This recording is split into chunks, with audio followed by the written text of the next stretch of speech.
livro em áudio com execução de Cristiane Batista. Inscreva-se, grata. A luta pela libertação da mãe. Carl Jung. Depois de curta pausa na produção de visões, a atividade do inconsciente recomeça. Aparece uma floresta com árvores e arbustos. Depois das considerações do capítulo anterior, basta acrescentarmos aqui que o significado da floresta coincide no essencial com o da árvore tabu. A árvore sagrada geralmente se encontra numa floresta ou no jardim do paraíso. O bosque proibido muitas vezes substitui a árvore tabu e adquire todas as propriedades desta. A floresta tem significado materno, como a árvore. Na visão que agora se segue, a floresta constitui o cenário em que se dá o dramático fim de Xioantopel. Se haiteou o início do drama no texto original, isto é, a descrição da primeira tentativa de sacrifício. No início do capítulo seguinte, o leitor encontrará a continuação, o monólogo e a cena do sacrifício. O personagem Xioantopel surgiu do sul, a cavalo, envolto em manto de cores vivas, vermelho, azul e branco. Um índio, em traje de camurça bordado de pérolas e ornado de plumas, avança agachado e se prepara para atirar uma flecha contra Xioantopel. Este apresenta seu peito, numa atitude de desafio, e o índio, fascinado diante desta visão, esquiva-se e desaparece na floresta. Xioantopel aparece a cavalo. Este fato é importante pois, como mostra o drama logo em seguida, 464s, o cavalo não exerce um papel indiferente mas tem a mesma morte que o herói. Este chega a chamá-lo de caro irmão, o que indica uma grande semelhança entre cavalo e cavaleiro. Parece existir entre ambos uma relação íntima, que os conduz ao mesmo destino. Já vimos que a libido que visa a mãe simboliza esta como cavalo. A imagem materna é um símbolo da libido, o cavalo também, e em alguns pontos, quando os conceitos se cruzam, os dois símbolos se encontram. O fator comum às duas imagens está na libido. Sob este aspecto, o herói e seu cavalo surgem como representação da ideia do homem com sua esfera dominada de instintos animais. Imagens paralelas seriam Agni sobre o bode, Wotan sobre o Sleipnir, Aura Mazda sobre Andromainil, Cristo sobre o jumento, Mitra sobre o touro acompanhado do leão e da serpente, seus animais simbólicos, Men sobre o cavalo com pés humanos, Freyr sobre o javali de cerdas douradas etc. Cf. figuras 77 e 82. Os animais cavalgados sempre têm grande importância na mitologia, aparecendo frequentemente de forma antropomorfizada. Assim, o cavalo de Men tem pernas anteriores humanas, a burra de Balaão fala como ser humano, o touro sobre o qual Mitra pula para apunhalá-lo, Taurocatapsia, figura 77, tem o significado de um doador de vida divino. A caricatura do crucifixo do Palatino apresenta o crucificado com cabeça de asno, confronte com figura 83, talvez com base na antiga lenda de que no Templo de Jerusalém era venerada a figura de um asno. Na qualidade de Drosselbart, igual barba de corcel, Wotan é semi-humano, semi-cavalo.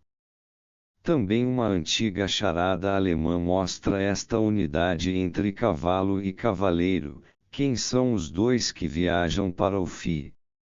Juntos eles têm 3 olhos, 10 pés e uma cauda, e assim viajam pelos campos.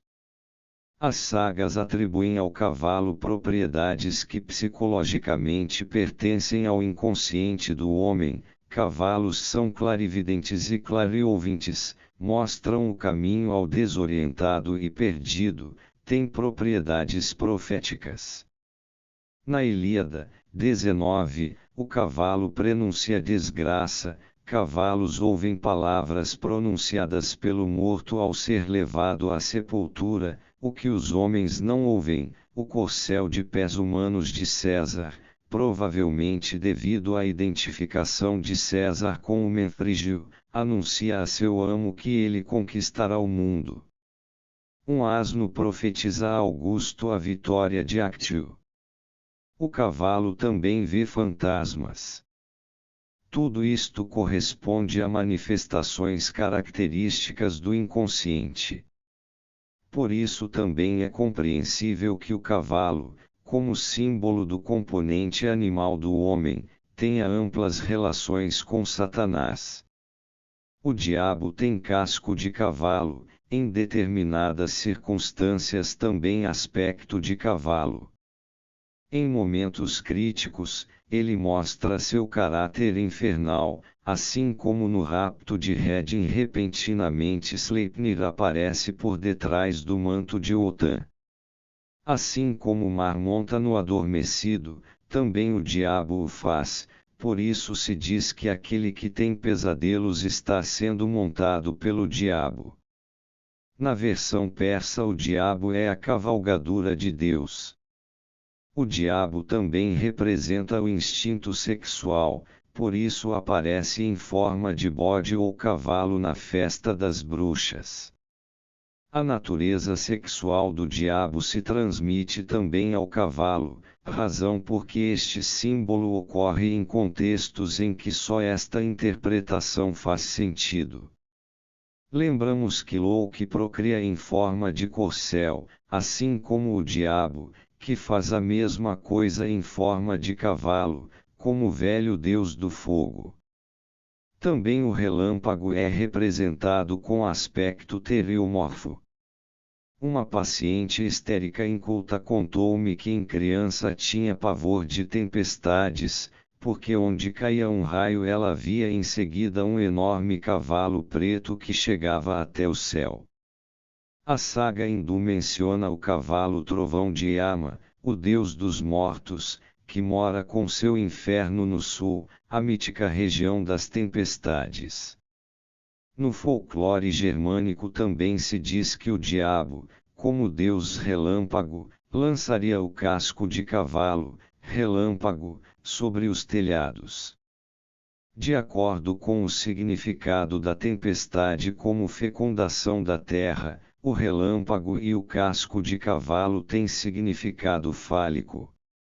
Uma paciente inculta, que inicialmente fora forçada brutalmente ao coito pelo marido, sonhava com frequência que um cavalo selvagem saltava sobre ela e lhe dava um coice no ventre. Plutarco reproduz as seguintes palavras de uma oração das orgias de Dioniso, trecho em grego: Vinde, Senhor, a vosso templo, junto a eles, vinde com as graças a vosso templo sagrado, vinde furioso na fúria da orgia, com o casco de touro. Pégaso, com um pontapé, faz brotar a fonte Hipocrene. Numa estátua de Belerofonte, em Corinto, que era ao mesmo tempo um repuxo, a água saía do casco do cavalo. O corcel de Balder abre uma fonte por meio de um coice. Assim o casco do cavalo é o doador da umidade fecunda. Uma saga da Baixa Áustria menciona que às vezes se vê um homem enorme sobre um cavalo branco cavalgando pelas montanhas, o que significaria chuvas para breve. Na saga alemã, Frau Holle, a deusa dos nascimentos, chega a cavalo. Mulheres grávidas, quando a época do parto se aproxima, ofereciam aveia a um cavalo branco em seus aventais, para pedir-lhe que zelasse por um parto próximo, o costume original era o cavalo tocar as partes genitais da mulher. De modo geral, o cavalo, como o asno, tem o significado de animal priápico. Marcas das patas de cavalo são ídolos que trazem bênçãos e frutos. Garantiam a propriedade e demarcavam limites, como os priapos da antiguidade latina. Como os dáctilos, um cavalo descobriu com seu casco a riqueza mineral das montanhas do Ars. A ferradura, uma redução do casco do cavalo, é sinal de sorte e proteção contra o mal.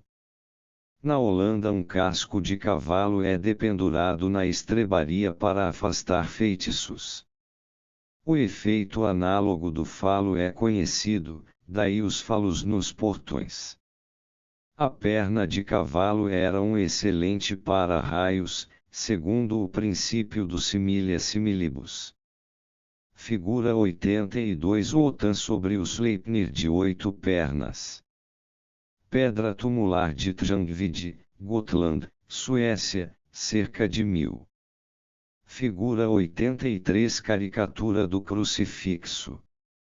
Grafito do Pedagogium, no Palatino, Roma. Por sua velocidade, intensidade, os cavalos representam o vento. O tertium comparationis novamente é o símbolo da libido. Na saga alemã, o vento é o caçador ávido por donzelas. Wotan, na tempestade, persegue a noiva do vento, Frigg. Lugares tempestuosos frequentemente têm nomes derivados de cavalos, Ingstbarge, como os montes Shimal igual cavalo branco de Luneburgereide. Os centauros, entre outras coisas, são deuses do vento. Cavalos significam fogo e luz. Bons exemplos são os fogosos cavalos de Hélio. Os corcéis de Heitor chamam-se Xantos, amarelo, claro, Podargos, de pés velozes, Lampos, lampejante, e Aiton, ardente.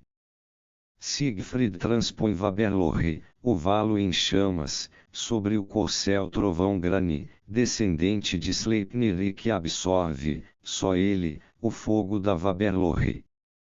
A quadriga mencionada em Dio Crisóstomos representa uma nítida simbólica do fogo. O Deus Supremo conduz seu carro em círculos. O carro é puxado por 4 cavalos. O cavalo que está na periferia anda muito depressa. Tem pelo brilhante, sobre o qual estão os signos dos planetas e das constelações. O segundo cavalo é um pouco mais lento e está iluminado só de um lado. O terceiro cavalo anda ainda mais devagar e o quarto gira em torno de si mesmo. Mas de repente o cavalo externo incendeia a crina do segundo com um hálito fogoso, e o terceiro cobre o quarto com uma torrente de suor. Então os cavalos se desfazem e penetram na substância do mais forte e mais fogoso, que passa a dirigir o carro. Os cavalos também representam os 4 elementos. As catástrofes são o incêndio do mundo e o dilúvio. Depois disso cessa a fragmentação do Deus num múltiplo e a unidade divina é restabelecida. Sem dúvida, a quadriga deve ser compreendida astronomicamente como um símbolo do tempo. Já vimos na primeira parte que a concepção estoica do destino é um símbolo do fogo. É portanto um raciocínio coerente que o tempo, tão ligado ao conceito do destino, também apresente a mesma simbólica de libido.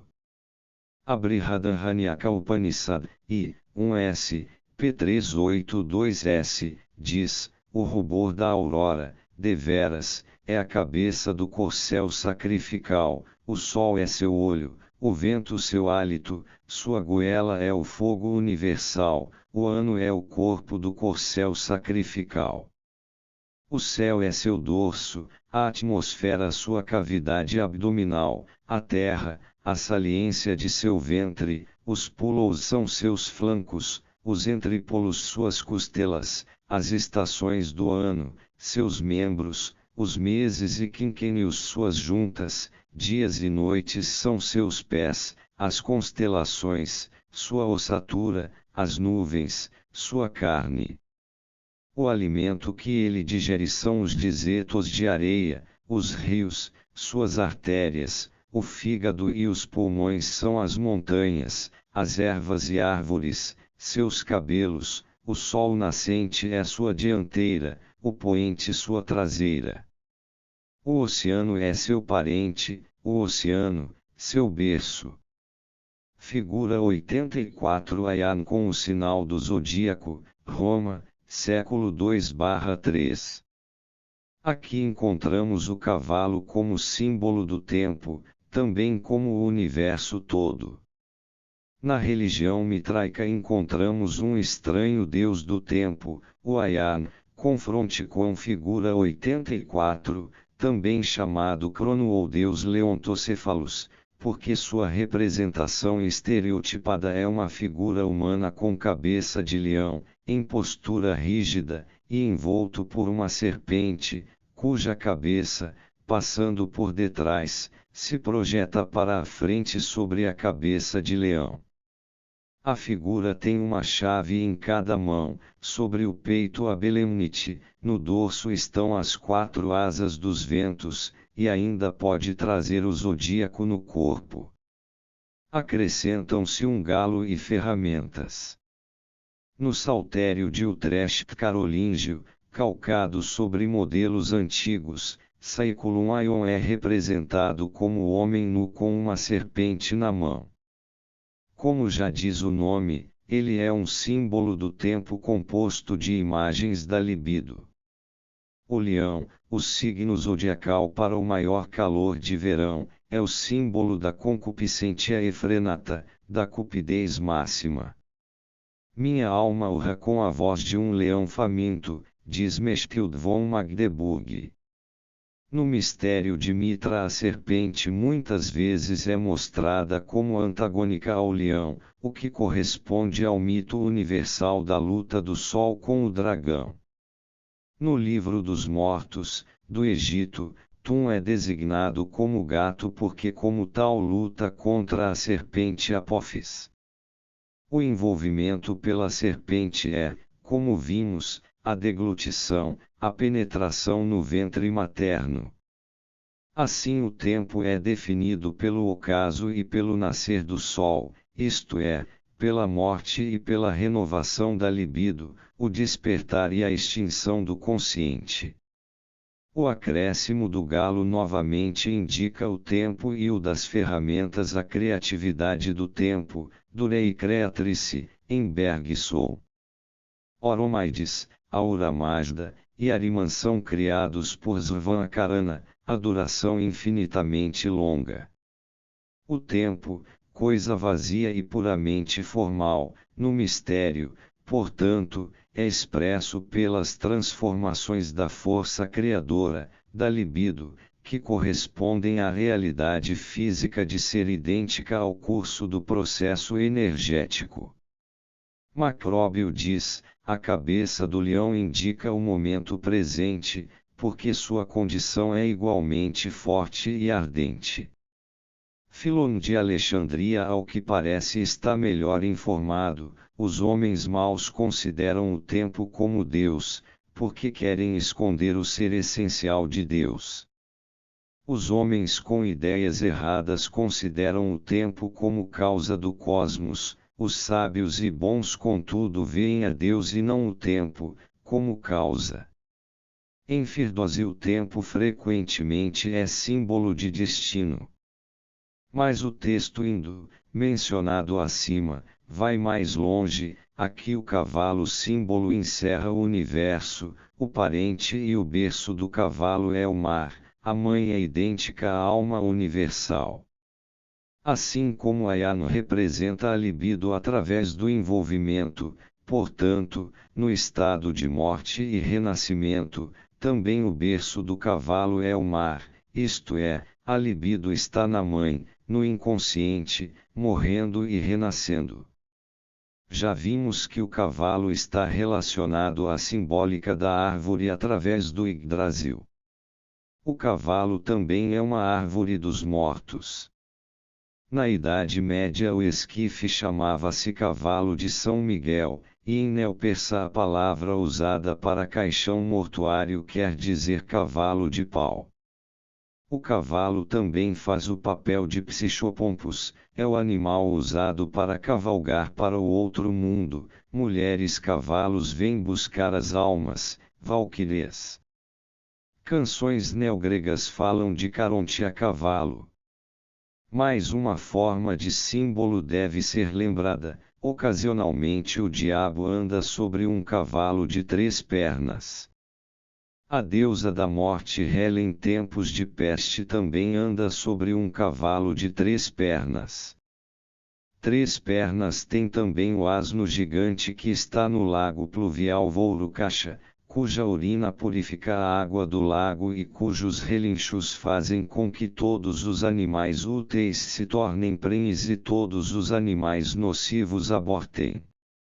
A simbólica contrastante em Hela fundiu-se numa só imagem no asno do Vourukasha. A libido é tanto fecundadora quanto destruidora.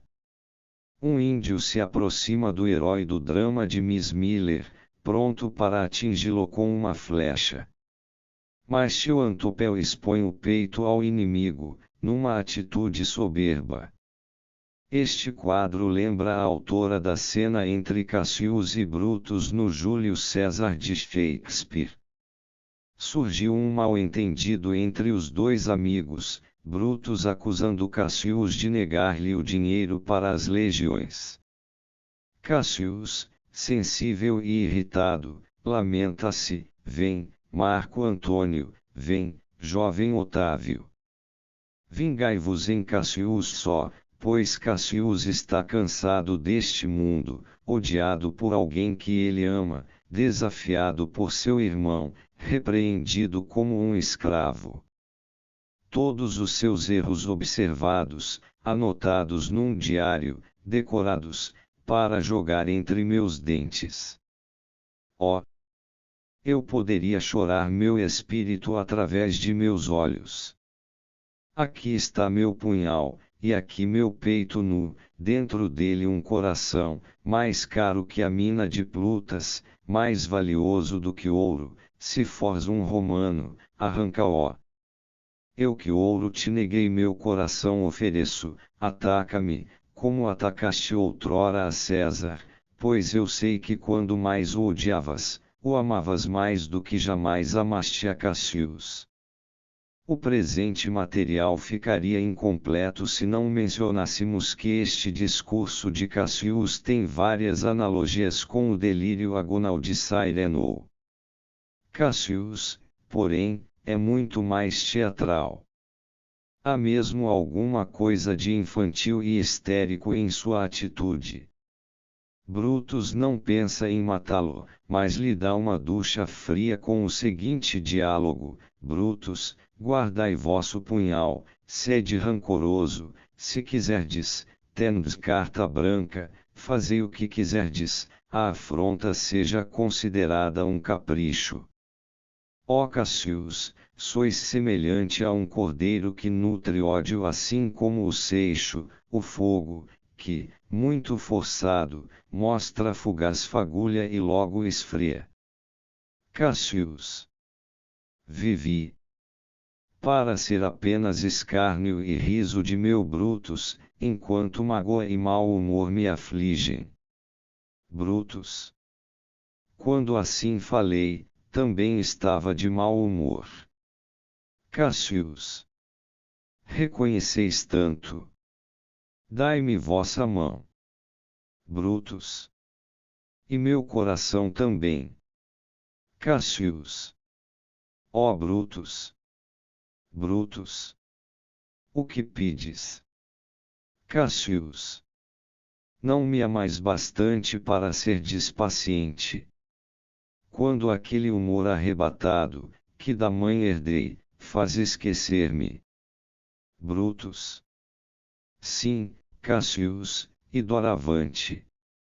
Quando fordes por demais severo com vosso Brutus, que ele pense que é vossa mãe quem ralha, e vos deixará em paz. A explicação da sensibilidade de Cassius mostra que nestes momentos ele se identifica com a mãe e por isso age de modo bastante feminino. Seu discurso confirma-o claramente.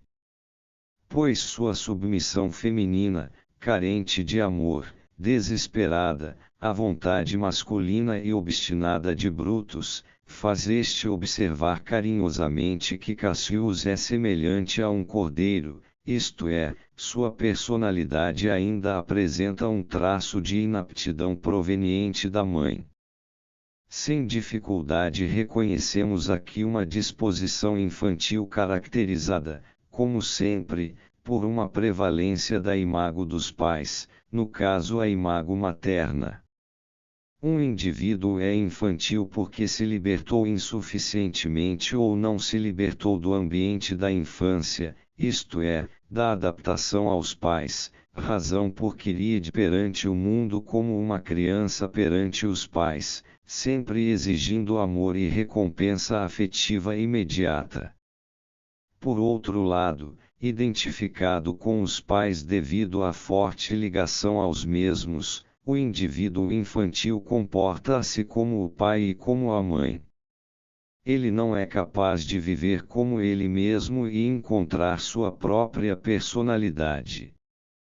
Por isso Brutus supõe, com razão, que a mãe falava através de Cassius, e não ele mesmo. O fato psicologicamente importante que percebemos aqui é a prova de que Cassius é infantil e identificado com a mãe. O comportamento histérico explica-se pelo fato de Cassius ser ainda em parte um cordeiro, portanto uma criança inocente e inofensiva. No que se refere à sua vida afetiva, ele ficou para trás, o que observamos com frequência em pessoas que, aparentemente pudaruças, dominam a vida de seus semelhantes, mas permanecem infantis diante das exigências de seus sentimentos. As figuras do drama de Miss Miller, como produtos da fantasia da sua criadora, relatam este ou aquele traço da personalidade da autora. O herói Xantopel representa a figura ideal, aqui projetada para o masculino, isto é, Miss Miller ainda vê o ideal no homem, o que está de acordo com sua juventude. Neste sentido ela ainda não está sadiamente decepcionada, mas ainda se alegra com suas ilusões.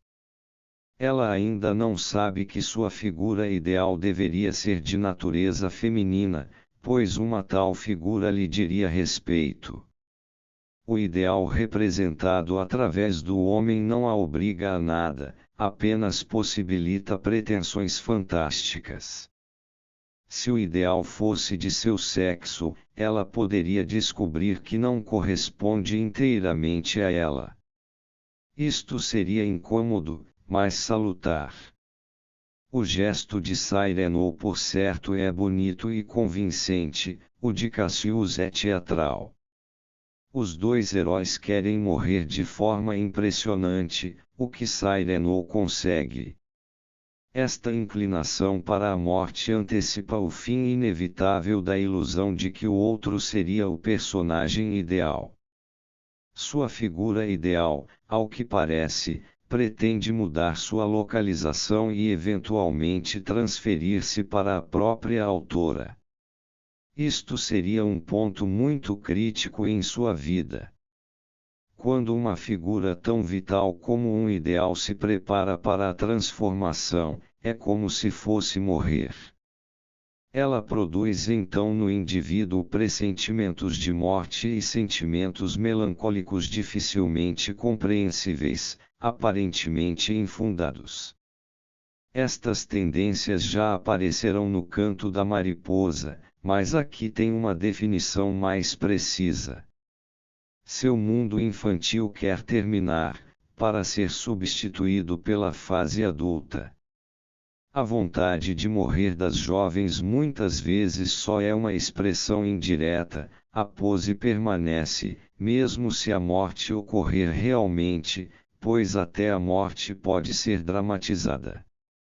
Um tal desfecho só aumenta o efeito da pose.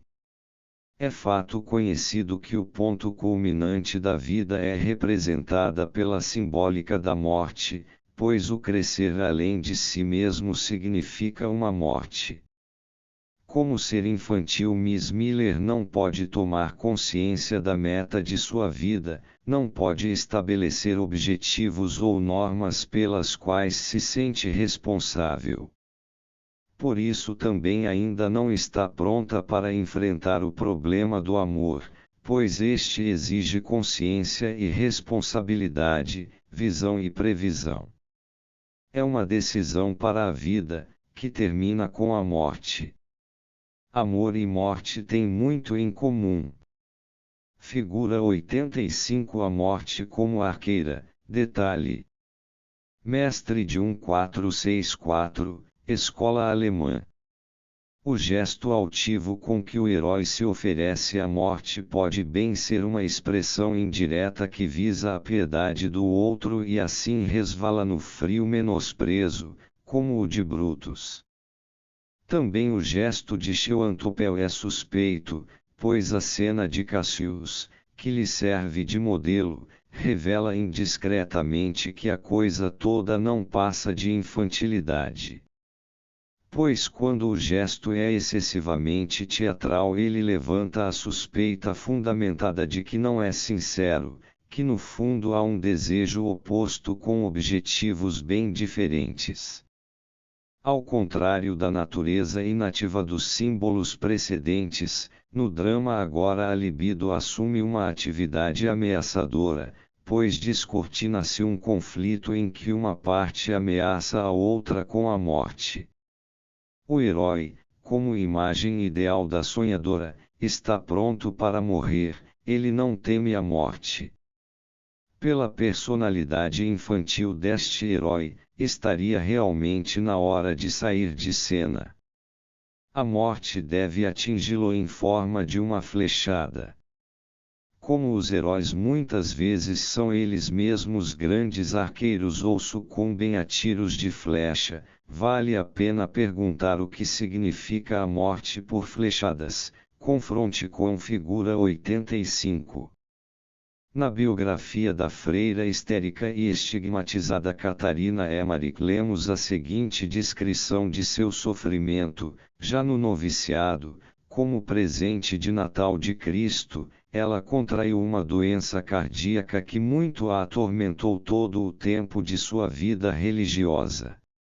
Deus lhe mostrou no íntimo o motivo, seria pela decadência do espírito da ordem, sobretudo pelos pecados de suas co-irmãs. Mas o que tornava este sofrimento mais doloroso era o dom, que possuía desde a juventude, de ver a natureza íntima das pessoas, a sua verdade. Sentia este sofrimento organicamente, como se seu coração fosse continuamente atravessando por flechas. Estas flechas e este era o sofrimento espiritual ainda maior, ela reconhecia como sendo os pensamentos, planos, conversas secretas sobre interpretações erradas, calúnias, desamores, totalmente infundados e inescrupulosos de suas co-irmãs contra ela e sua transformação causada por seu temor de Deus. É difícil ser uma santa, pois uma tal diferenciação é mal suportada, mesmo por uma natureza mansa e indulgente, que se defende como pode. O reverso da santidade são as tentações, sem as quais nenhum santo pode viver. Sabemos que estas tentações também podem acontecer inconscientemente, de maneira que apenas seus equivalentes em forma de sintomas chegam ao consciente. Já é proverbial que amor rima com dor.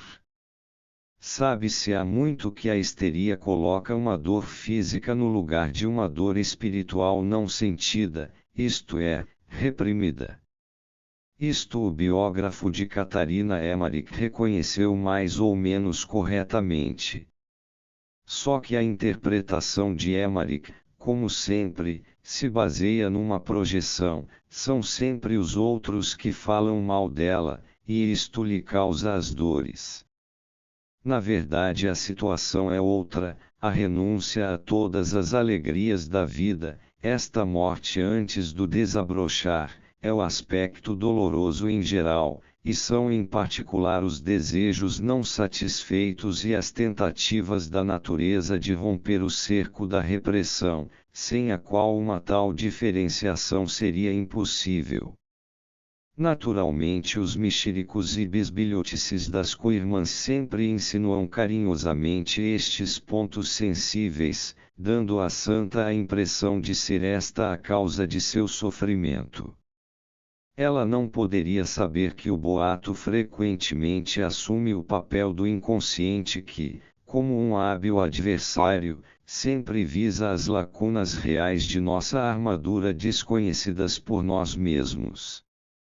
Uma passagem dos discursos em verso de Gautama Buddha fala neste sentido, um desejo, de novo desejado seriamente. Na vontade gerado, alimentado, e deve, pouco a pouco, ser negado, machuca e fere a carne como um dardo. As flechas que ferem e doem não vêm de fora através de boatos, que sempre só atacam de fora, mas elas vêm pelas costas, do próprio inconsciente. São nossos próprios desejos que se encravam em nossa carne como flechas. Num outro contexto isto se torna claro também para nossa freira, e isto bem ao pé da letra. É fato conhecido que as cenas místicas de união com Cristo geralmente contêm um forte elemento erótico. A cena de estigmatização significa uma incubação feita por Cristo, pouco diferente apenas do antigo conceito da união mística como uma coabitação com o Deus. A freira conta o seguinte sobre sua estigmatização: eu tive uma visão dos sofrimentos de Cristo e lhe supliquei que me deixasse participar de seu padecimento e rezei 5 Pai Nossos em homenagem às 5 chagas sagradas. Deitada na cama com os braços estendidos, penetrou-me uma grande doçura e uma sede infinita pelas dores de Jesus. Então vi uma luz descer até mim, vindo obliquamente do alto. Era um corpo crucificado, vivo e translúcido, com os braços abertos, mas sem cruz. As chagas brilhavam mais que o corpo, eram 5 círculos de glória sobressaindo da glória total. Eu me maravilhava e meu coração estava cheio de dor e ao mesmo tempo de doce desejo de participar das dores de meu Senhor. E enquanto meu desejo pelo padecimento de meu Senhor crescia à vista de suas chagas, e como de meu peito, minhas mãos, ilhargas e pés emanava o anseio por suas chagas sagradas, triplos raios rubros saíram primeiro das mãos, depois do flanco, depois dos pés da imagem, terminando numa flecha, em direção a minhas mãos, flanco e pés. Os raios são triplos, terminando em ponta de seta. Como amor, também o sol tem sua aljava cheia de setas destruidoras ou fecundadoras. Pois a seta tem significado. Sobre este significado baseia-se o costume oriental de chamar os filhos valentes de flechas e dardos de seus pais. Fazer setas afiadas em árabe significa gerar filhos valentes. Para anunciar o nascimento de um filho, os chineses dependuravam arco e flecha na frente de sua casa. Assim se explica também a passagem do Salmo: 127,4 Como flechas na mão do guerreiro, assim são os filhos da juventude. Graças a este significado da flecha, compreende-se por que o rei dos citas, Ariantas, para realizar um recenseamento, exigiu uma ponta de seta de cada cidadão. A lança também tem sentido semelhante, dela descendem os homens. O freixo é a mãe das lanças, razão por que o gênero humano do bronze dele provém. Caineus ordenou que se venerasse sua lança. Píndaro relata a lenda deste Caineus, que, fendendo a terra com o pé, desceu para as profundezas. Originalmente ele teria sido uma donzela, Caines, que, por sua complacência, foi transformada por Poseidon num homem invulnerável. Ovídio descreve a luta dos Lápitas com o invulnerável Caineus, e como por fim o cobriram inteiramente com árvores porque não podiam competir com ele de outra forma. Ovídio diz a respeito, sua morte é dúbia, pois alguns dizem que seu corpo afundará até o silencioso Tártaro sob o peso das árvores. Isto Mopsus nega, ele viu do centro do monte um pássaro de cor tirante a castanho voar para as alturas. Rache considera este pássaro como o Charadrius pluvialis Goldregenpfeifer, que deriva seu nome do fato de habitar na palavra em grego, a fenda da terra. Com seu canto ele anuncia a vinda da chuva. Caineus foi transformado neste pássaro. Neste mito tornamos a reconhecer um mito típico da libido, bissexualidade inicial, imortalidade, invulnerabilidade, pela penetração na mãe, fender a mãe com o pé, ressurreição como pássaro alma e produção de fecundidade.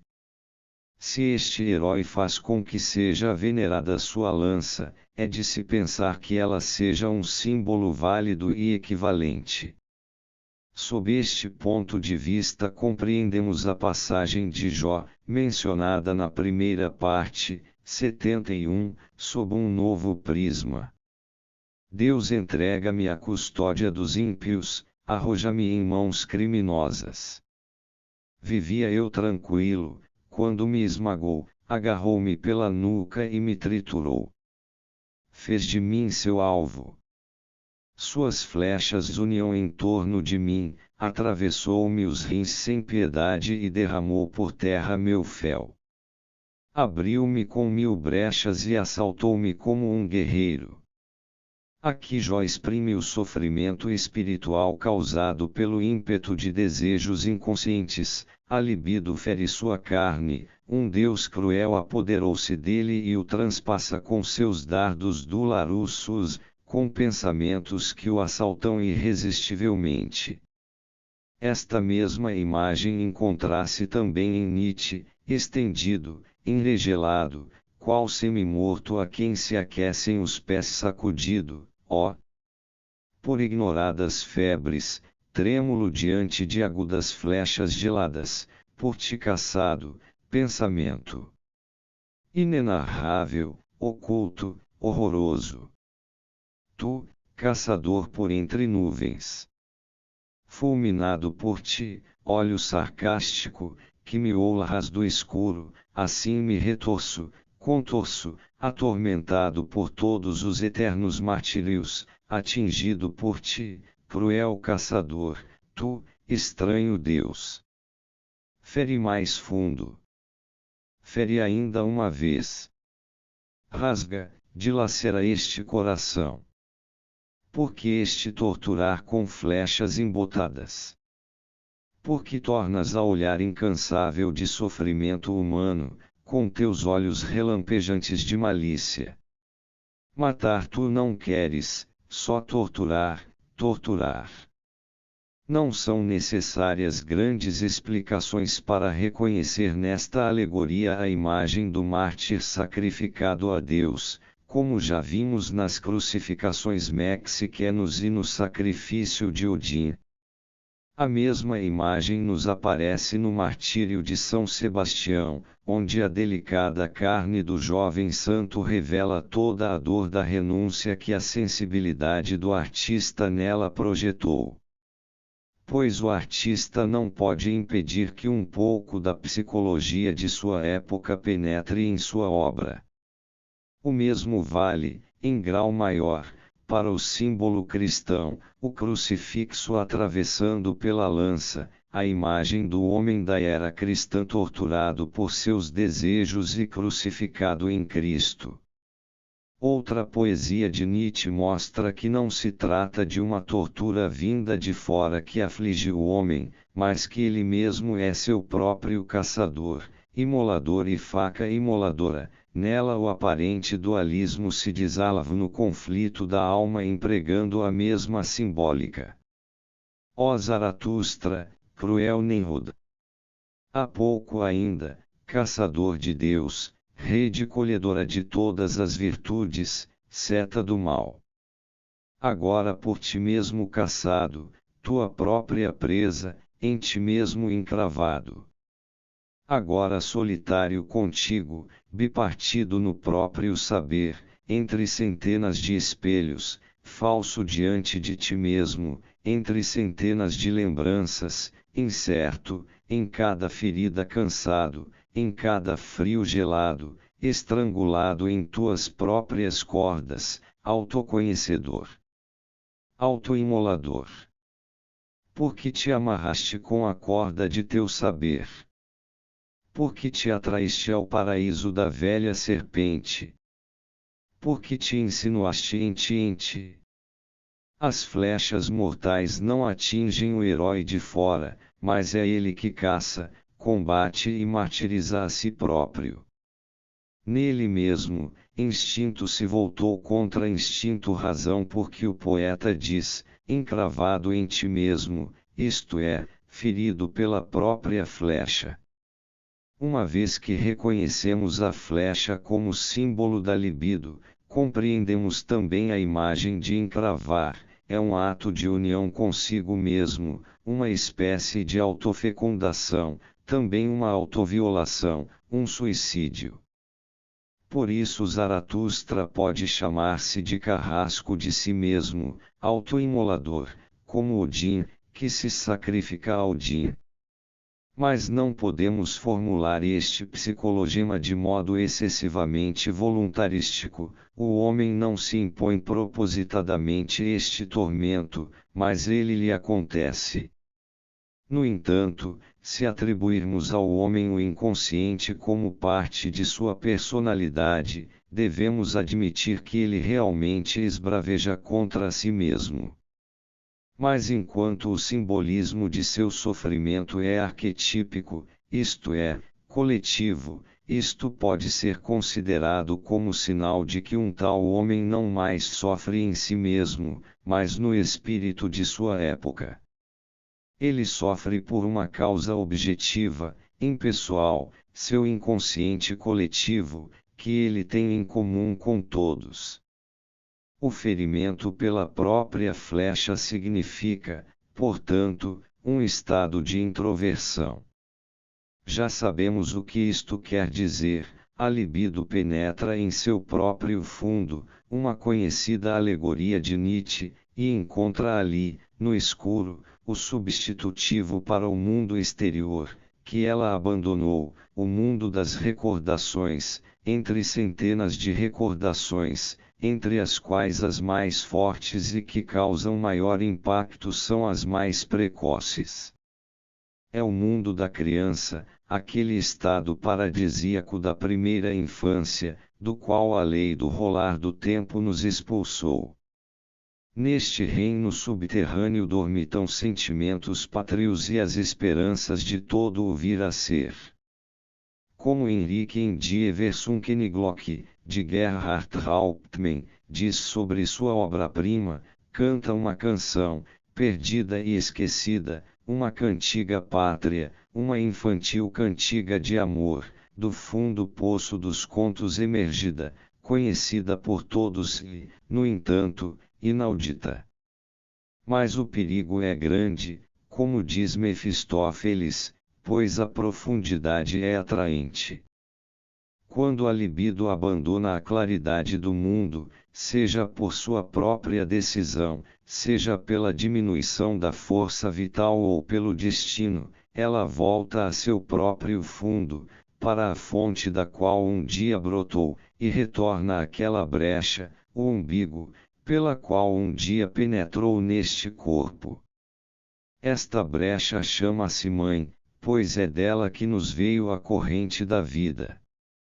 Quando se trata de realizar uma grande obra diante da qual o homem recua, duvidando de sua força, sua libido regressa para aquela fonte e é este o momento perigoso em que se faz a decisão entre destruição e nova vida.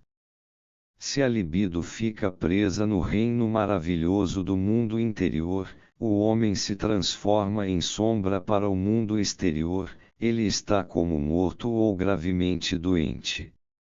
Mas se a libido consegue desvencilhar-se e subir à tona, o milagre aparece, a viagem ao submundo é uma fonte de juventude para ela e da morte aparente desperta novo vigor.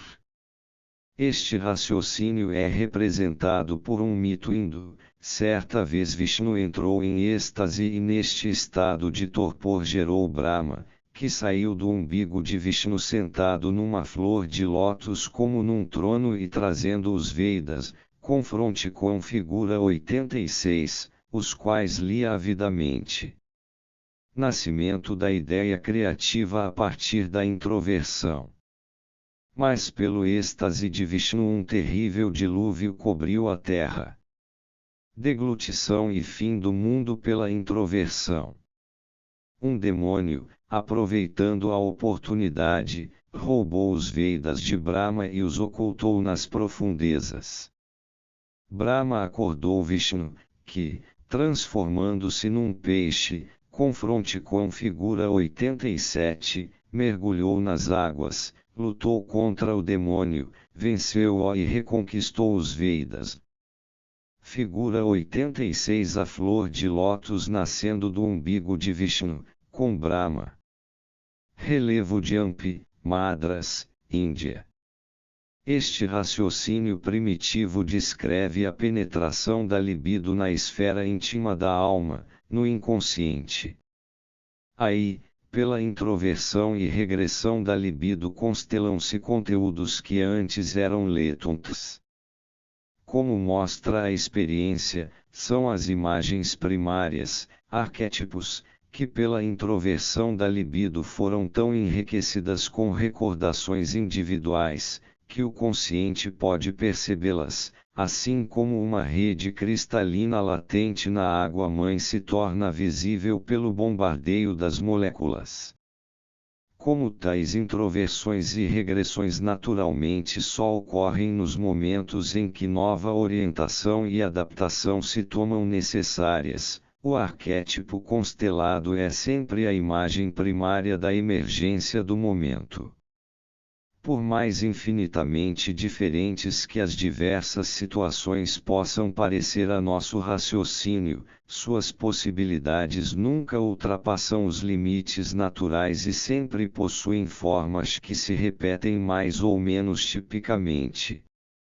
A estrutura arquetípica do inconsciente corresponde aos acontecimentos comuns e ao desenrolar geral das coisas.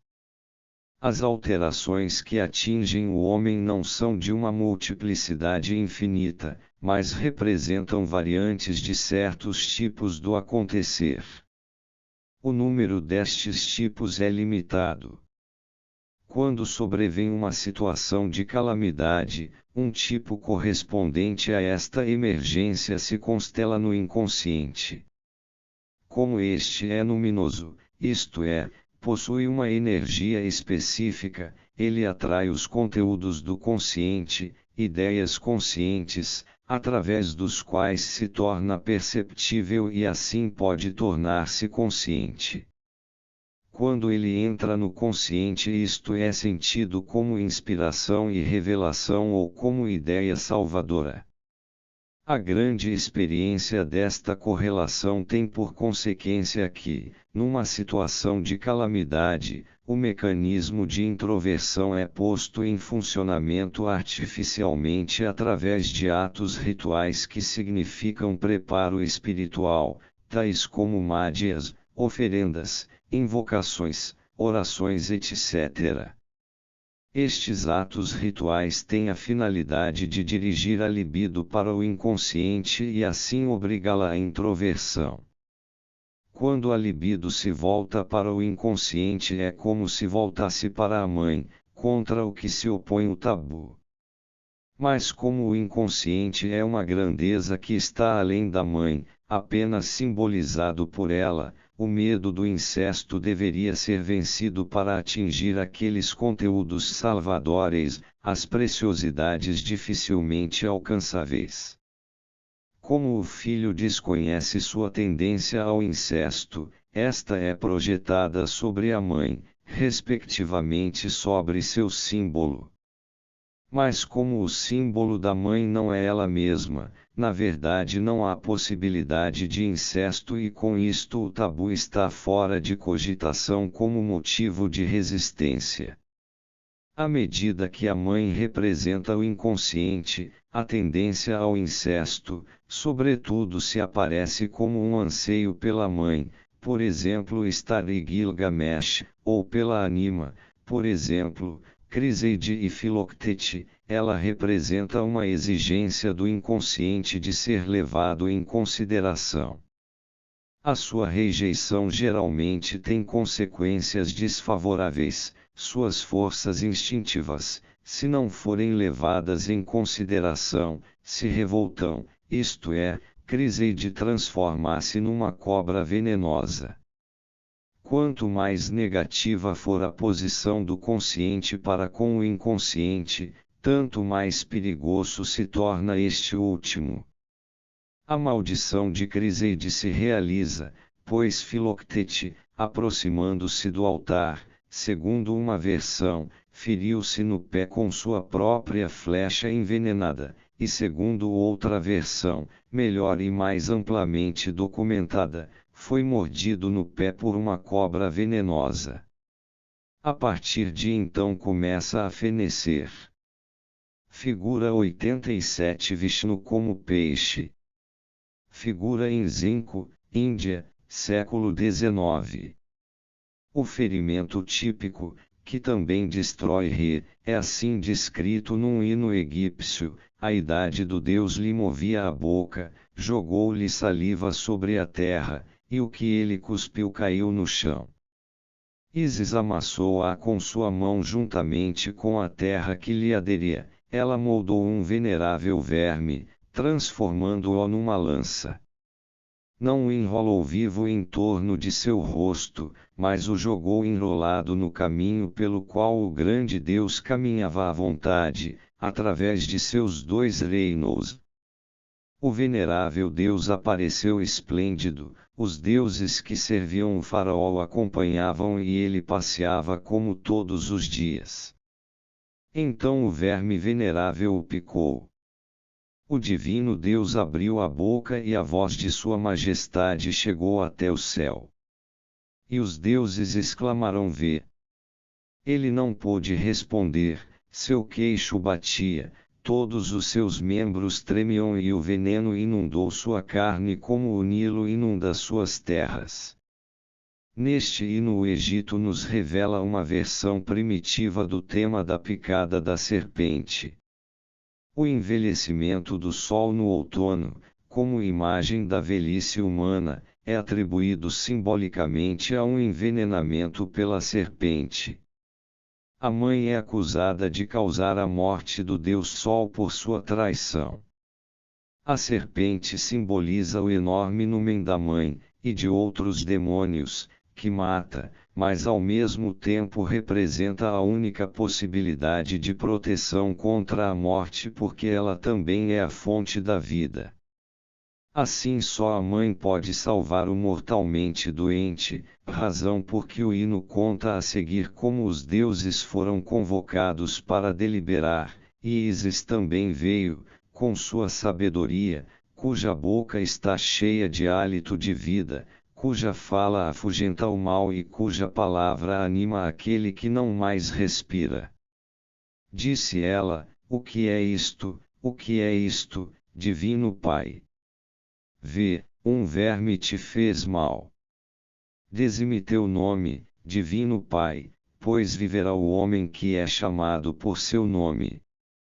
Responde: eu sou aquele que criou o céu e a terra e ergueu as montanhas, e fez todos os seres que os habitam. Eu sou aquele que fez a água e criou o grande mar, que fez o touro de sua mãe, que é o procriador. O veneno não cedeu, continuou, o grande Deus não estava são. Então Ísis falou a Re: o que me dás não é teu nome, dize-o para mim, para que o veneno saia, pois o homem cujo nome é pronunciado viverá. Finalmente Re decide revelar seu verdadeiro nome. Mas sua cura foi incompleta, assim como Osíris só foi reconstituído incompletamente, e ele tinha perdido seu poder, retirando-se finalmente sobre o dorso da vaca celeste. O verme venenoso é uma forma de libido destruidora ao invés de animadora. O verdadeiro nome é alma e força mágica, igual libido. O que Ísis pede é a transferência da libido para a mãe. E este pedido se realiza efetivamente quando o velho Deus retorna para a vaca celestial, o símbolo da mãe. As considerações acima explicam esta simbólica. A libido progressiva, que domina o consciente do filho, exige separação da mãe, mas a isto se opõe a saudade da criança pela mãe sob a forma de uma resistência psíquica, que na neurose se expressa através de inúmeros temores, isto é, o medo da vida. Quanto mais o indivíduo foge da adaptação, tanto mais aumenta seu medo, que então o acomete em todas as oportunidades e em grau cada vez maior, impedindo-o. O medo do mundo e dos homens causa um recuo maior, num círculo vicioso, o que leva ao infantilismo e à volta para dentro da mãe. A razão disto geralmente é projetada para fora, para circunstâncias externas, ou os pais são responsabilizados. Na verdade, é preciso averiguar até que ponto é culpada a mãe que não quer deixar o filho libertar-se. O filho certamente tentará justificar-se através do comportamento da mãe, mas melhor seria desistir dessas tentativas vãs de enganar a si próprio sobre sua incapacidade através da acusação da mãe, ou do pai. O medo da vida não é um fantasma imaginário, mas um pânico muito real que só parece tão insignificante porque sua verdadeira origem é inconsciente e por isso projetada. A jovem parcela da personalidade que é impedida e retida diante da vida produz medo e transforma-se em medo. O medo parece vir da mãe, mas na realidade é o medo mortal do indivíduo instintivo, inconsciente, que, em consequência do contínuo recuo diante da realidade, está excluído da vida. Se a mãe é sentida como impedimento, ela aparentemente se transforma na perseguidora traiçoeira. Naturalmente não é a verdadeira mãe, embora esta também possa prejudicar muito o filho por meio do carinho excessivo com que o cerca até a idade adulta, fazendo-o adotar um comportamento infantil não mais adequado. É, ao contrário, a imago materna que se transforma na lâmina, mas a imago materna representa o inconsciente, cuja necessidade vital é estar ligada ao consciente tanto quanto para o último é indispensável não perder o contato com o inconsciente. Nada ameaça este contato mais que o sucesso na vida, que faz o homem esquecer sua dependência do inconsciente. O caso de Gilgamesh é bem ilustrativo. Diante de seus sucessos, os deuses, representantes do inconsciente, veem-se obrigados a deliberar como derrubar Gilgamesh. Suas tentativas a princípio falham, mas quando o herói se apodera da erva da imortalidade, confronte com figura 45, quase atingindo sua meta, uma serpente lhe rouba o elixir da vida enquanto dorme. A exigência do inconsciente a princípio age como um veneno paralisante sobre a energia e a iniciativa, razão por que pode ser comparada à picada de uma serpente venenosa, confronte com figura 88. Aparentemente é um inimigo demoníaco que rouba a energia, mas na realidade é o próprio inconsciente cuja tendência diferente começa a impedir a iniciativa consciente.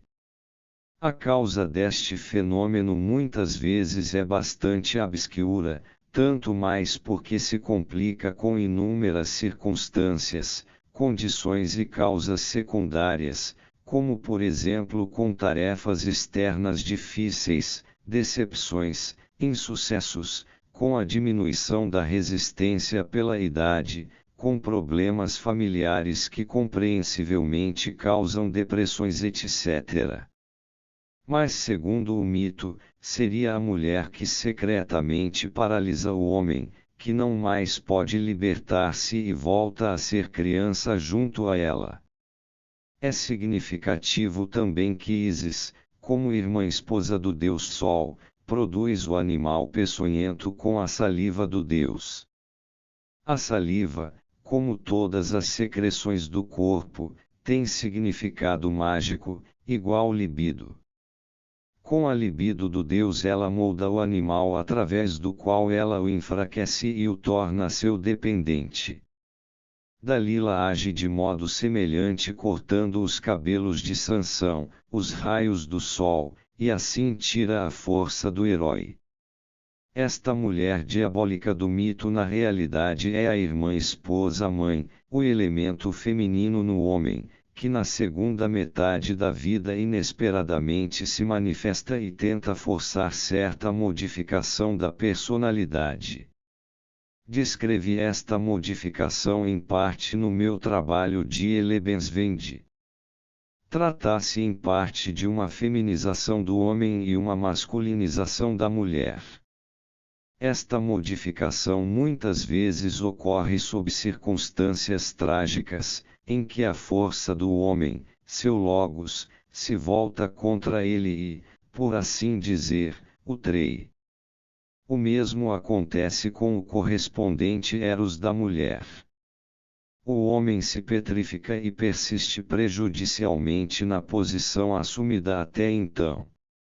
A mulher fica presa em seu sentimentalismo e perde a oportunidade de usar a razão e o bom senso, que são substituídos pelo ânimos, por opiniões tão teimosas quanto inúteis. O processo de fossilização do homem se reveste assim de mau humor, sensibilidades ridículas, desconfiança e ressentimentos, com os quais pretende justificar sua petrificação. Um caso de psicose que demonstra muito bem esta psicologia é o de Schreber, descrito em Denkwürdigkeiten eines Nervenkranken. Figura 88 Quetzalcoatl devorando um homem. Codex Borbonicus, Azteca, século XVI. A paralisia da energia progressiva de fato tem aspectos desagradáveis.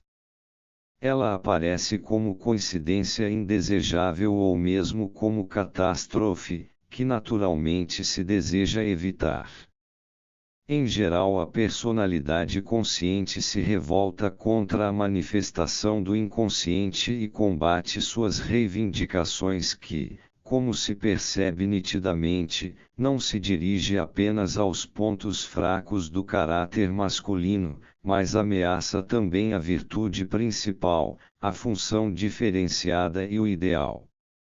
Os mitos de Hércules e de Gilgamesh mostram que o ataque do inconsciente como que se transforma na fonte de energia da luta heróica, e isto é tão impressionante que nos vemos obrigados a perguntar se a aparente inimizade do arquétipo feminino não é justamente um ardil da Mater Natura no sentido de estimular seu filho preferido para desenvolver sua capacidade máxima.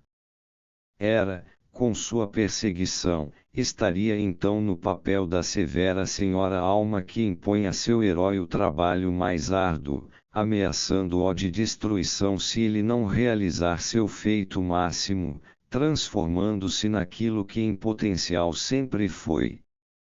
A vitória que o herói conquista sobre a mãe e seus representantes demoníacos, dragão etc., sempre é passageira. Aquilo que o indivíduo jovem considera como regressão, isto é, a feminilidade do homem, identidade parcial com a mãe, e a masculinidade da mulher, identidade parcial com o pai, na segunda metade da vida adquire outro significado. A assimilação da tendência do sexo oposto torna-se uma tarefa que precisa ser resolvida para manter a libido em progressão. A tarefa consiste na integração do inconsciente, na combinação de consciente e inconsciente. Denominei este processo de individuação. Sobre esse assunto remeto o leitor a meus trabalhos posteriores. Nesta etapa o símbolo materno não mais se refere retroativamente ao começo, mas ao inconsciente como a matriz criadora do futuro. O penetrar na mãe significa então, estabelecer um relacionamento entre o eu e o inconsciente. Foi o que Nietzsche certamente quis dizer com seus versos, porque te atraíste ao paraíso da velha serpente. Porque te insinuaste em ti.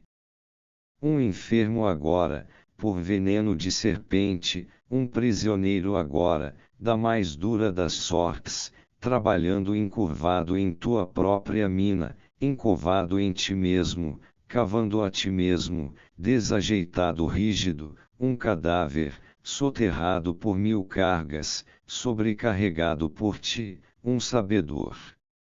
Um autorreconhecedor. O sábio Zaratustra. Tu procuraste o fardo mais pesado. E encontraste a ti. Aquele que se aprofundou em si mesmo está como que encovado na terra, um morto a bem dizer, que retorna à mãe terra, um caineus sob o peso de 1000 cargas e empurrado para a morte, um homem que, arquejante, carrega a pesada carga de si mesmo e de seu destino. Quem não pensa na taurofória de Mitra, que põe nas costas seu touro, como diz o hino egípcio, o touro de sua mãe, isto é, o amor à sua Mater Natura como a mais pesada das cargas, e assim inicia a marcha dolorosa, o Trânsitus. Esta via sacra leva à caverna onde o touro é sacrificado. Também Cristo carregou a cruz e a levou até o lugar do sacrifício, onde segundo a versão cristã deveria ser imolado o cordeiro na forma de Deus, para depois ser depositado na cova subterrânea. A cruz, ou qualquer que seja a carga que o herói carrega, é ele mesmo, ou, mais exatamente, seu próprio eu, sua totalidade, Deus e animal a um só tempo, não só ser humano empírico, mas a plenitude de seu ser, que tem suas raízes na natureza animal e transcende o meramente humano e atinge a divindade. Sua totalidade significa uma contradição enorme, mas que aparece una em si, como a cruz, que é um excelente símbolo da contradição. Aquilo que em Nietzsche parece ser uma figura de retórica poética, na verdade é mito milenar. É como se ao poeta ainda fosse dada a capacidade de, por entre as palavras de nossa linguagem atual e nas imagens que se impõem à sua fantasia, pressentir ou perceber as sombras eternas de mundos espirituais, há muito extintos, e tornar a reaninhá-los. Hauptmann diz: poetar quer dizer fazer ressoar o verbo primitivo que está por trás das palavras. Figura 89: Mitra carregando o touro. Relevo na fortaleza de Stockstadt, Alemanha. O sacrifício, cujo sentido secreto e múltiplo mais pressentimos que compreendemos, de início passa incompleto pelo consciente de nossa autora. A flecha não é atirada, o herói Xantopel não está mortalmente envenenado nem pronto para a morte em autoimolação.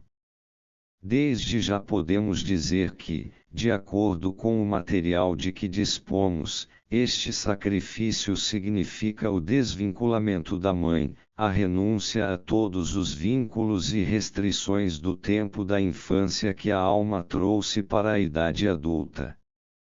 De diferentes alusões de Miss Miller depreende-se que na época daquelas fantasias ela ainda vivia no seio da família, numa idade em que já teria tido necessidade de independência.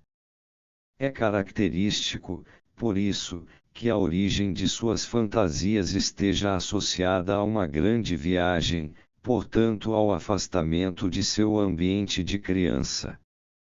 Não se vive por um período excessivamente longo no ambiente infantil, no seio da família, sem certo perigo para a saúde mental. A vida chama o indivíduo para a independência, e quem não atender a este chamado, por comodidade e temor infantis, está ameaçado de neurose. E se esta uma vez se instalou, ela cada vez mais se torna motivo para fugir da luta com a vida e permanecer para sempre na atmosfera infantil moralmente envenenada. Figura 90: Ixion na roda. Figura de vaso de Cumas. A fantasia da flechada pertence a esta luta pela independência pessoal. A ideia desta decisão ainda não se tornou consciente em nossa sonhadora. A seta do destino ainda não atingiu seu alvo. Xantopel, que representa o papel da autora, ainda não está ferido ou morto. Ele é o indivíduo arrojado e empreendedor que faz aquilo de que Miss Miller se esquiva, ele se oferece voluntariamente à flechada mortal. O fato deste gesto de entrega voluntária ser atribuído a um homem demonstra que a sonhadora não está consciente desta necessidade do destino. Pois Xantopel é uma figura típica do animus, uma personificação do elemento masculino de uma alma feminina. É uma figura arquetípica, animada principalmente quando o consciente renega os sentimentos e instintos inspirados pelo inconsciente, por motivos insuficientes, ao invés de amor e dedicação, surgem masculinidade, disposição para brigas, autoafirmação teimosa, e o demônio da obstinação sob todos os aspectos possíveis, poder ao invés de amor. O Animus não é um homem verdadeiro, mas um herói infantil um pouco histérico. Através das falhas de sua armadura transparece a nostalgia de ser amado. Miss Miller revestiu suas resoluções decisivas com esta roupagem, com esta figura, ou melhor, estas resoluções ainda não ultrapassaram o estado de uma fantasia inconsciente, ainda não são reconhecidas pelo consciente como suas próprias resoluções.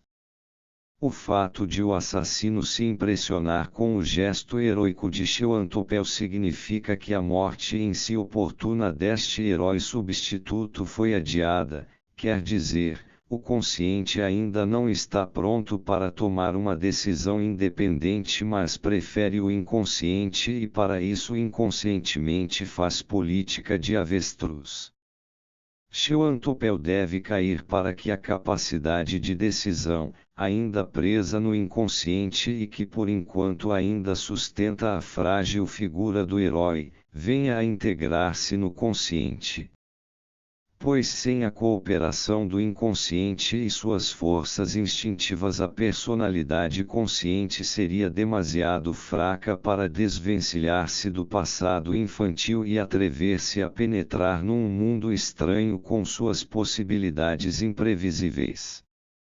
Para a luta da vida é necessária a libido toda. A autora ainda não consegue tomar esta decisão, que deve romper todas as ligações sentimentais com a infância, com pai e mãe, e no entanto ela deve ser tomada se quiser atender ao apelo de seu próprio destino.